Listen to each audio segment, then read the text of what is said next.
अच्छा, आगे देखते हैं तो हमारे पास पेशेंट है, हिस्ट्री ऑफ रिसेक्शन, टर्मिनल आइलम उसकी निकाल दी है। तो कुछ किस विटामिन की डेफिशिएंसी होगी? बी12 की डेफिशिएंसी होगी। और सिकल सेल डिजीज़ का पेशेंट है, आरबीसीज़ रिमूव्ड बाय स्प्लीन निकाल दी है आरबीसीज़, ठीक है? और nerve growth rate in case of peripheral nerve damage where nerve sheath is damage also damaged is.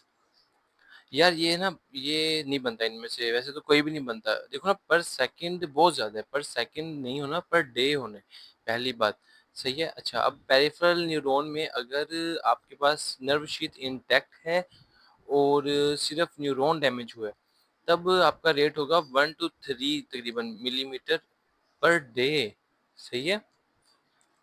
Per day.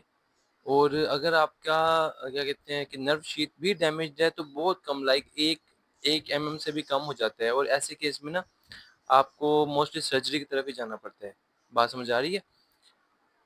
फिर student of final year MBBS witness surgery, इसने OT में देखा बेहोश हो गया। तो उसकी क्या हुआ वेज़ो वेगल सिंकपी हुई है जिसमें यकदम पैरासिम्पैथेटिक सर्ज आती है और पेरिफेरल रेजिस्टेंस कम हो जाती है। बंदा ठीक है, ब्रेन की परफ्यूजन कम हो जाती है, बंदा बेहोश हो जाता है। कहता है सीवीए का पेशेंट है, ज़ीरो पावर है मसल्स में, तो कौन से रिसेप्टर्स हैं जो कि फंक्शनिंग नहीं है इस इन दिस पेशेंट? अच्छा जब ये हम लोगों ने रफीला में देखा था ना, तब समझ नहीं आई थी इस एमसीक्यू की।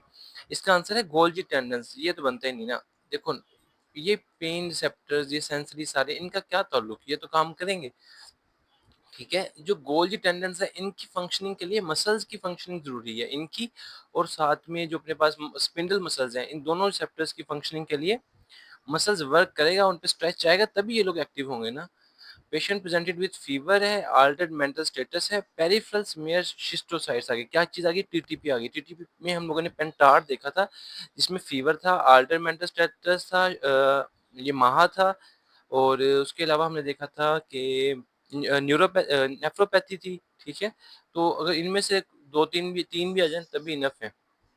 हाँ, ठीक है, थ्रोम्बोसाइटिक थ्रोम्बोसिटिक परप्यूरा इसे कहते हैं, और इसका पेंटार्ड होता है, ट्राइयाड नहीं होता, पेंटार्ड होता है थ्रोम्बोसाइटोपेनिया का, जिसमें माहा आ गया, हेमोलिटिक एनीमिया आ गया, किडनी इंजरी आ गई, फीवर आ गया, न्यूरोलॉजिकल सिम्पटम्स आ गए। सही है, ये 5 चीज़ें हैं, इनमें से हम डिसाइड करते हैं। और हेमोलिटिक यूरेमिक सिंड्रोम में क्या होता है? अगर ब्लडी डायरिया आ जाए और शिस्टोसाइट्स आ जाए, तो मोस्ट प्रोबेबली वो हेमोलिटिक यूरेमिक सिंड्रोम है। अच्छा मल्टीपल अडल्ट पेशेंट है, वो मर गया, मल्टीपल सिस्ट थी उनकी किडनीज़ में, तो ये है ऑटोसोमल डोमिनेंट। अगर अडल्ट है ना, उसमें पॉलीसिस्टिक किडनी है, तो वो ऑटोसोमल डोमिनेंट है।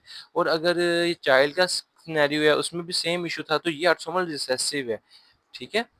फिर अपने पास आ गया, कपल वांट्स टू कंसीव करना चाहता है, और आप उसे क्या एडवाइस करोगे कि वो कब मतलब ठीक है उसका फर्टिलिटी पीरियड कैसे बताओगे? तो आपको पता है कि एलएच सर्ज जब होती है तब ओव्यूलेशन होती है, ठीक है? उस दौरान अगर स्पर्म्स आएगा तो स्पर्म आएँगे तब फिर अपना फर्टिलाइज़ेशन होगी। A person sleeping in an arm chair और limb hanging by the side, ये सिंपल सिंपल सा वो केस है, अपना सैचुरेटेड नाइट पाल्सी का केस है, और रेडियल नर्व का मसला है, जिसमें मेरिस ड्रॉप होते हैं, सैचुरेटेड नाइट पाल्सी का केस है। अच्छा फिर अपने पास आ गया आरटी का पेशेंट है, मोटर फंक्शन चला गया, ऑटोनॉमिक फंक्शन भी चला गया बिलो अम्बिलिकस, जबकि स्मेल उसकी इंटैक्ट है।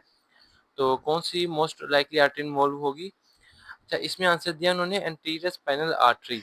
तो हमें पता है एंटीरियर स्पाइनल आर्टरी जो है ना, anterior side of the like अगर हम लोग देखें ये स्पाइनल कॉर्ड है, तो इसकी जो एंटीरियर साइड ना, इसको सप्लाई करती है अपने पास क्या? एंटीरियर स्पाइनल आर्टरी, जो कि पोस्टीरियर को पोस्टीरियर स्पाइनल आर्टरी सप्लाई करती है। तो जो हमारे पास मोटर ट्रैक्ट्स है ना, वो एंटीरियर स्पाइनल ट्रैक्ट इधर रन करते हैं। इसी तरह जो लैटरल स्पाइनल थालमिक जो अपने पास क्या कहते हैं सिंपैथेटिक भी कुछ इधर इधर लैटरल साइड पे यहीं रन करते हैं। तो इस वजह से ना ये लोग डैमेज हो गए हैं। जबकि जो अपने पास सेंसरी होते हैं ना अपने पास, जिस तरह के proprioception, two point discrimination, although उसने उसका बारे में नहीं बताया, लेकिन अगर वो सेंसेशंस का भी बता देता तो ज़्यादा सिनेरियो क्लियर हो जाता। अगर वो सेंसेशंस डोर्सल कॉलम मोडालिटीज़ बची हुई हैं, तो मतलब कि एंटीरियर ही साइड का मसला है, तो एंटीरियर स्पाइनल आर्टरी का मसला है।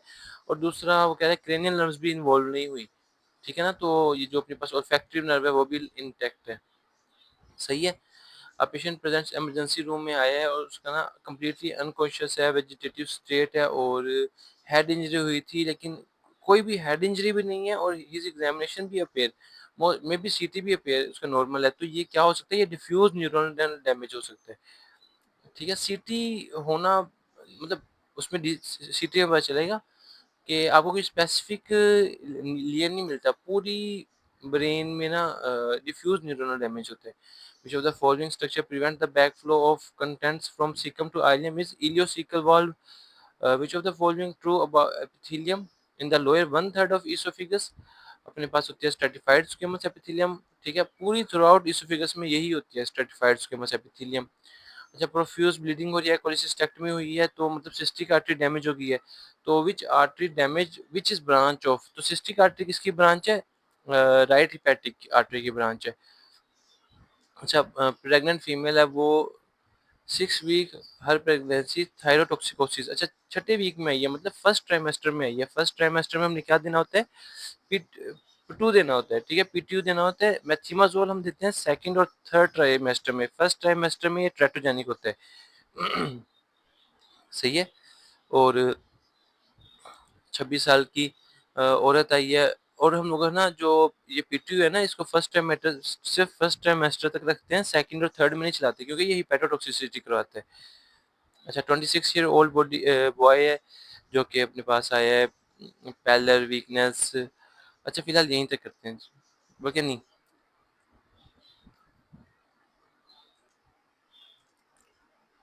अच्छा, इसमें हम देख रहे थे कि 26 साल का लड़का है और इसको पैलर है, साथ में वीकनेस है, पेटिकिया है। पैलर है मतलब अनीमिया है, पेटिकिया मतलब मे बी प्लेटलेट्स का मसला है, तो तो उसको या तो ए प्लास्टिक अनीमिया है या कोई ऐसा मसला उसको चल रहा है ना। तो इसमें जो मोस्ट डेफिनेटिव टेस्ट है ना, वो हमारे पास है बोन मैरो एस्पिरेशन। सही है। सीबीसी भी हम करवा सकते हैं, करवाएंगे भी, लेकिन उससे हम लोग डेफिनेटिव डायग्नोसिस नहीं बना पाएंगे कि मसला है कहाँ पे। अच्छा, difference between Taenia solium and saginata, तो इनके जो एग्स होते हैं ना, उनमें कोई भी डिफरेंस नहीं होता, तो इनमें से कोई भी नहीं बनता। और सेजिनेटा एक हेलमिंथ है, एक सिस्टोड है, ये बैक्टीरिया नहीं है। और एसिड फास माइकोबैक्टीरियम, तो सोलियम वो भी नहीं है, तो इनमें से तो कोई आंसर समझ में नहीं आ रहा, ये आपने देख लेना है। ठीक है। Female patient presented with frequency urgency UTI है, gram negative bacteria motile rod है, यूरिएज पॉजिटिव है। कौन सा यूरिएज? मैं कौन की आइगर पिक करता है ग्रो, ये अपने पास आ गया प्रोटियस मिराबिलस। फिर अपने पास पेशेंट है, उसे फीवर कफ सुपुटम, एक्सरे पे chest, gram positive bacteria, catalase negative है। तो देखें हमारे पास ये तो निकल गया स्टेफाइलोकोकस ऑरियस, ये ग्राम पॉजिटिव तो है, लेकिन कैटलेस पॉजिटिव है। क्लेब्सियला जो है ये ग्राम नेगेटिव है। तो स्टेफाइलोकोकस न्यूमोनिया ही आपको पता है मोस्ट कॉमन काज है, ये इस तरह का। इंट्राक्रेनियल हेमरेज हुआ है occur due to rupture of middle meningeal artery का रप्चर होगा तो एपिड्यूरल हीमाटोमा होगा। और बाकी भी देख लेते हैं हम लोग, अगर आपके पास था ब्रिजिंग वेन्स का मसला होता है, तब अपने पास सब ड्यूरल हीमाटोमा होता है। और अगर आपके पास क्या कहते हैं सब एरेक्नोइड हेमरेज होता है, सब एरेक्नोइड हेमरेज होता है, उसके अंदर क्या कहते हैं उसे एन्यूरिज्म्स होते हैं, ठीक है, बेरी एन्यूरिज्म्स उनके रप्चर की वजह से होता है, लेकिन वो मोस्टली एंटीरियर सेरिब्रल आर्टरी, बल्कि एंटीरियर कम्युनिकेटिंग आर्टरी के लेवल पे होते हैं, वहाँ जंक्शंस पे होते हैं उनके। तो इनमें से कोई अच्छा ऑप्शन नहीं बनता। Patient develop severe nausea, vomiting, diarrhea after taking Chinese rice food, fried rice, reheated fried rice खाने से क्या होता है? कौन करवाता है फूड पॉइजनिंग? Bacillus serious. और हिस्टोपैथोलॉजिकल स्लाइड देखी हमने, राइट लोबेक्टमी की, और उसमें ना अमाइलॉइड डिपॉजिट से सी सेल हाइपरप्लेजिया था। ये कौन सा है? ये है अपने पास मेडुलरी कार्सिनोमा। इनके फीचर्स है ना, वो मोजेड डिपॉजिट्स भी होंगे और कैल्सिट्रोनिन भी प्रोड्यूस करवाते हैं। When fibrinogen is converted to fibrin, thrombin fragment released in plasma is fibrinopeptide A। सही है। तो होता ये है कि जो प्लाज्मिनोजन है, सॉरी जो थ्रोम्बिन है ना, ये फिब्रिनोजन को तोड़ता है, उसमें से ना फिब्रिनोपेप्टाइड ए और बी को निकाल देते हैं। ठीक है, फिब्रिनोपेप्टाइड ए और बी को निकाल देता है, जो पीछे रह जाता है ना हिस्सा, वो फिब्रिन बनता है बाद में, फिब्रिनोजन का वो जो बच जाता है ना पोर्शन, वो फिब्रिन बनता है। अच्छा, फिर अपने पास आ गया एक फीमेल है, डायबिटिक है, उसकी बीपी उनका नॉर्मल ही है, पल्स थोड़ी ज़्यादा है, ग्लूकोज कम है, हाइपोग्लाइसीमिक है, ठीक है, एंटी हाइपरटेंसिव, कोई न्यू है एंटी हाइपरटेंसिव उनको 2 दिन पहले शुरू करवाई है, तो कौन सी हो सकती है? तो इसका ना प्रोप्रानोलोल आंसर बनता है, और इसकी बड़ी अच्छी एक्सप्लेनेशन नीचे लिखी हुई है कि जो होते हैं ना अपने पास क्या कहते हैं हाइपोग्लाइसीमिया, ये नॉन सेलेक्टिव बीटा ब्लॉकर्स हैं, सही है? और ये ग्लाइकोजेनोलाइसिस को इनहिबिट करती हैं, साथ ही साथ मतलब इनका यही है ना, कैटेकोलामीन्स के जो रिसेप्टर्स हैं उनको ब्लॉक करती है, बीटा ब्लॉकर है। तो जो सिम्पटम्स आनी होती है ना हाइपोग्लाइसीमिया की, वो सिम्पटम्स भी नहीं आती, तो मास्किंग इफेक्ट आता है। तो जैसे कि ट्रेमर्स और पल्पिटेशंस, अब एज अ रिजल्ट बड़ा डेंजरस हो जाता है कि एक तो बंदे को हाइपोग्लाइसीमिया चल रहा है, ठीक है, डायबिटिक पेशेंट है, उसको हाइपोग्लाइसीमिया चल रहा है, और ऊपर से आप उसको सिम्पटम्स भी नहीं आ रहे कि आप उसको कुछ ट्रीटमेंट कर सको ना उसकी। तो ये प्रोप्रानोलोल अपनी याद रख लेना है। क्रोनिक हेपेटाइटिस का पेशेंट है, ईएलटी और एएसटी क्यों ज़्यादा होता है? जब हेपेटोसाइट की मेम्ब्रेन का डैमेज होता है। Which of the following carcinoma is bat oesophagus adenocarcinoma है। Patient is unable to abduct his fingers. Abduct mostly जो ये मूवमेंट्स होती है ये कौन करवाती है? अल्ना नर्व करवाती है। ये हम लोगों ने अच्छे से डिस्कस किया हुआ है। फिर अपने पास आ जाता है कि आप patient presents with loss of sensation over the dorsum of thumb. Thumb की जो डोर्सम पे यानी कि उसकी बेस पे कौन सप्लाई करती है? Radial nerve. जो अपने पास होते हैं ना ये स्नफ बॉक्स में अगर सेंसरी लॉस हो तो ये बड़ा क्लासिकल है रेडियल नर्व इंजरी का। यहाँ वही उसने बताया है। लिम्फेटिक फ्लो कब कम होगा? जब हेमरेज होगा। हेमरेज होगा तो ब्लीडिंग होगी, जिसकी वजह से ब्लड प्रेशर कम होगा, और एक्सुडेट जो है टिश्यू में वो कम बनेगा। टिश्यू एक्सुडेट कम बनने से लिम्फेटिक फ्लो कम होगा।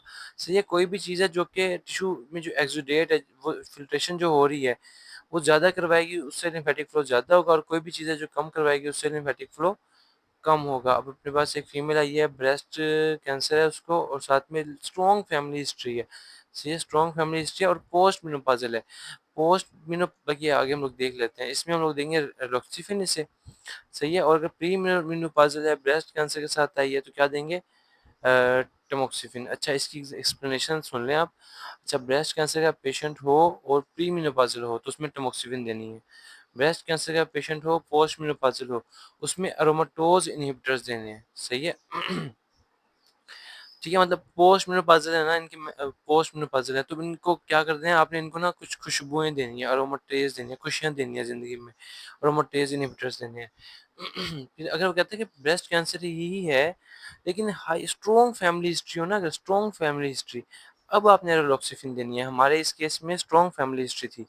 सही है, तो इस वजह से हम लोगों ने सिर्फ रोलॉक्सिफिन दी थी। अब हमारे पास आए कुछ और एक्स्ट्रा एमसीक्यूज हैं कि अगर एस्ट्रोजन, लो एस्ट्रोजन ओसीपी है तो वो हिपैटिक एडिनोमा करवाएंगी। हाई एस्ट्रोजन ओसीपी है तो क्या करवाएंगी? एंडोमेट्रियल कार्सिनोमा करवाएंगी। एस्ट्रोजन कंटेनिंग ओसीपीज हैं जो वो थ्रोम्बो एम्बोलिज्म भी करवाती हैं। अगर हार्मोनल रिप्लेसमेंट थेरेपी का आएगा ऑप्शन में, मिक्स्ड यानी कि आप दे रहे हो, तो ब्रेस्ट कैंसर ज़्यादा कॉमन है। सही है, आप पेशेंट जिसको इमरजेंसी में है, जिसको पल्स रेट 130 है, हाइपरटेंशन है उसे, और साथ में शॉर्टनेस ऑफ ब्लड, ओलिगोयूरिया है, कम पेशाब बन रहा है, तो ये हेमरेजिक शॉक का पेशेंट है। कितना लॉस हुआ है? 30 to 40% लॉस हुआ है। कैसे हमें पता चला? देखो जो होगा ना अपने पास फोर्थ क्लास जो होगी उसमें 130 से 140 से ज़्यादा होगा पल्स रेट। इतना बड़ा फीचर नहीं है लेकिन फिर भी, ऊपर से इसका ना बीपी कम होगा, वो तो इसमें भी है, लेकिन उसमें ना बिल्कुल नेग्लिजिबल यूरिन बन रहा होगा, इसमें ओलिगोयूरिया है। सही है, तो इससे हम लोगों ने अंदाजा लगाया कि ये क्या है, 30 to 40%। ये टेबल आपने देख लेना है, 30 to 40% और 40% से ज़्यादा। तो सही है, उसमें हमने देखना है कि यूरिन आउटपुट कम होगी, ओलिगोयूरिया होगा, और 40 से ज़्यादा होगा तो बिल्कुल नेग्लिजिबल हो जाएगा। इन दोनों की ट्रीटमेंट में हम लोगों ने स्टेरॉइड्स भी देने हैं, यानी कि रिंगर भी देना है, साथ में ब्लड भी देना है। Most common nerve injury during thyroidectomy हमने डिस्कस की थी, एक्सटर्नल लेरेंजियल नर्व। और patient presented with headache, neck stiffness है, ग्लूकोज उसकी ठीक है, लेकिन प्रोटीन देखें बहुत ज़्यादा है, 2 ग्राम पे आई हुई है। सो ये नॉर्मली कितनी होती है? 20 से 40 मिलीग्राम। और लिम्फोसिटिक मेजरली लिम्फोसाइट्स है। तो अब ये हमारे पास क्या है?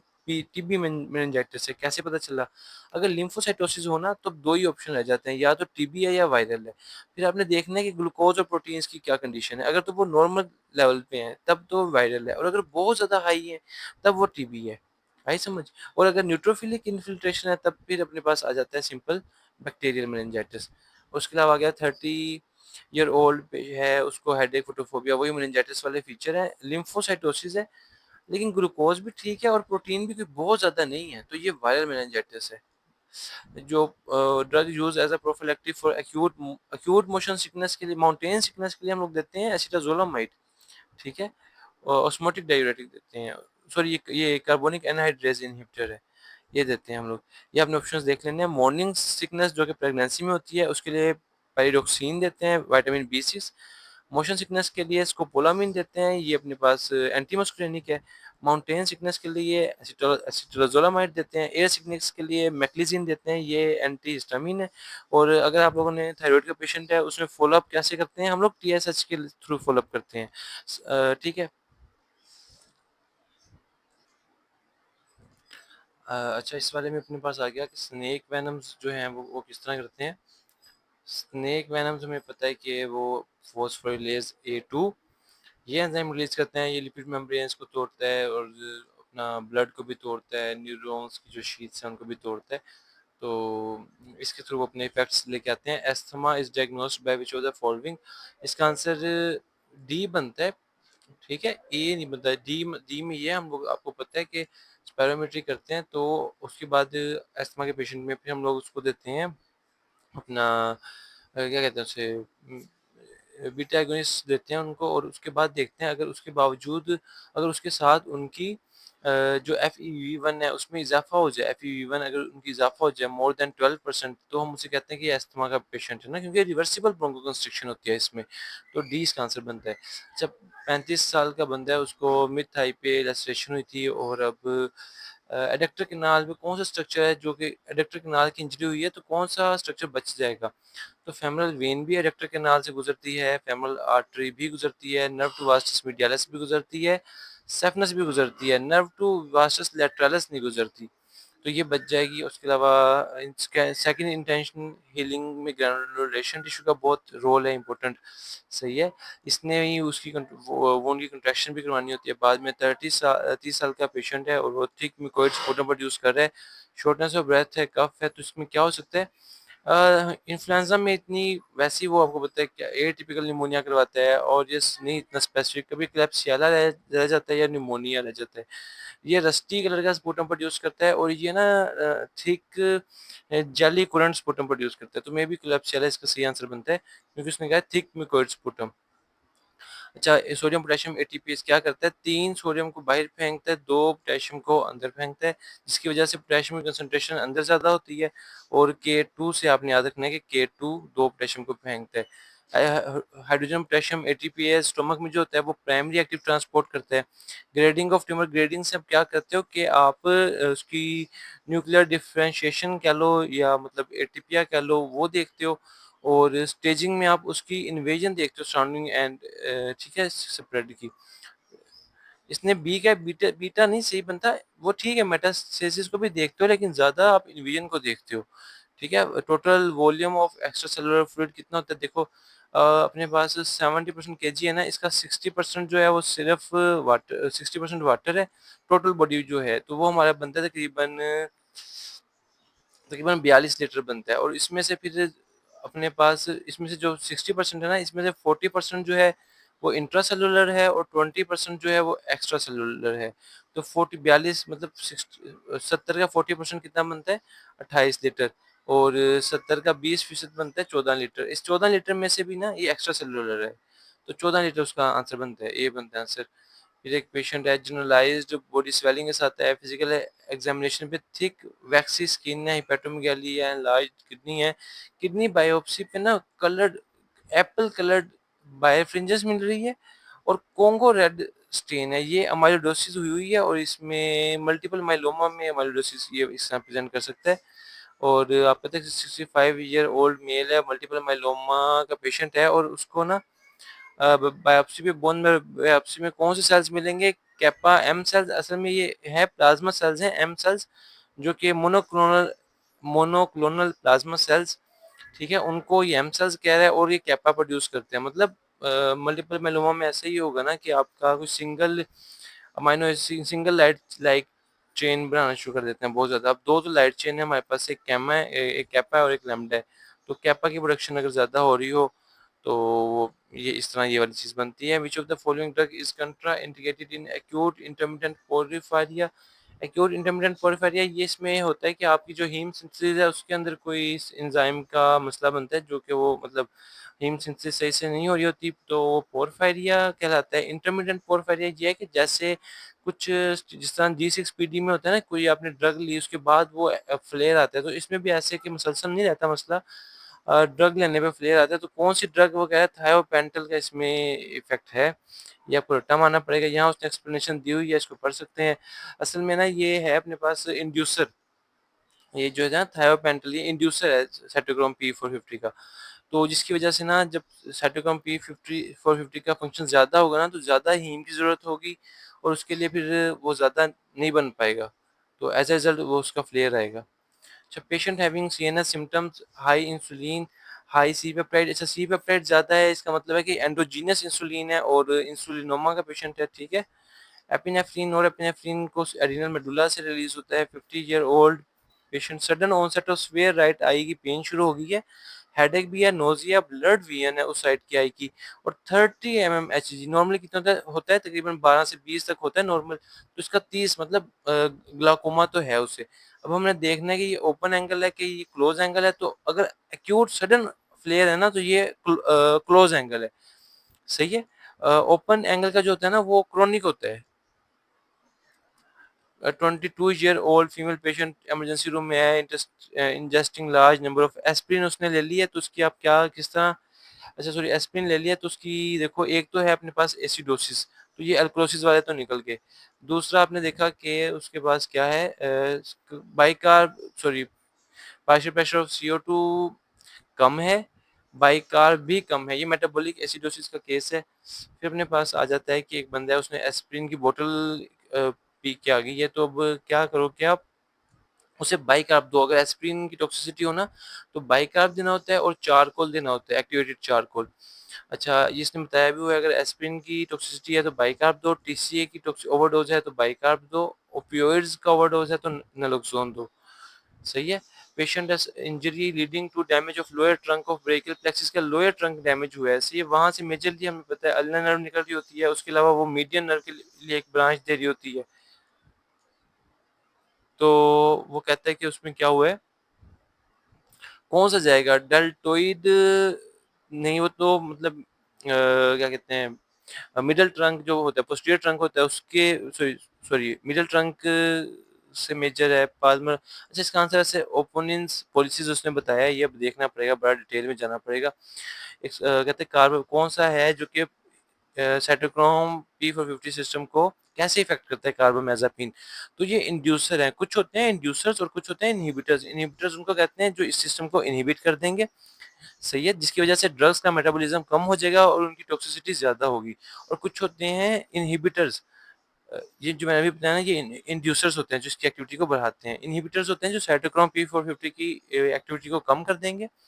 एज अ रिजल्ट उसकी जो ड्रग्स हैं उनका ज़्यादा रहेंगी और टॉक्सिसिटी ज़्यादा होगी, और जो इंड्यूसर्स हैं वो इसकी एक्टिविटी को बढ़ा देंगे, जिसकी वजह से ड्रग्स जल्दी ख़त्म हो जाएंगी और उनका इफेक्ट नहीं आएगा। तो ये बी आ गया, इसको इतने रखते हैं फिलहाल।